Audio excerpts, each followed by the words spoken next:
Salam dəyərli izləyicilərimiz. Bu gün sizə Mallorca mirvari haqqında danışacağam. Öz adını İspaniyanın Mallorca adasından götürülmüş mirvari muncuqlardır.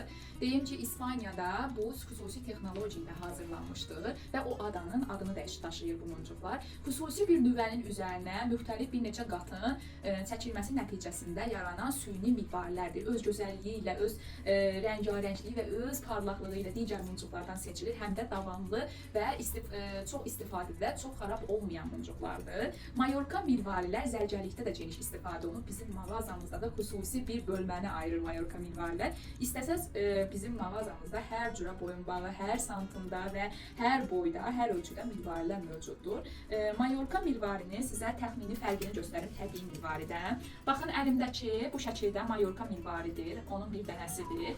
Və bu Mallorca mirvarinin üzərində belə parlaq gördüyünüz kimi qat ilə örtülüdür və alt hissəsində də bir neçə belə parlaq qatdan ibarətdir. Amma təbii mirvari ilə fərqləndirməyə çalışsaq isə, təbii mirvarinin üzərini cızdığımız zaman oradan xüsusi ağ toz çıxır. Ancaq Mallorcanın üzərini bu şəkildə zədələdiyimiz zaman oradan ağ toz deyil, xüsusi bir belə qat çıxır. Deməli, təbii mirvari ilə Mallorca mirvarinin fərqi budur. Ancaq bunun üzərini cızmadığınız zaman, zədələmədiyiniz zaman bu mirvarilərə, bu muncuqlara heç bir şey olmur. Mağazamızda bunun qolbaqları da mövcuddur, sırğalar da mövcuddur. Mütləq mağazamıza gəlib bu aksesuarlarımızla tanış olmalısınız.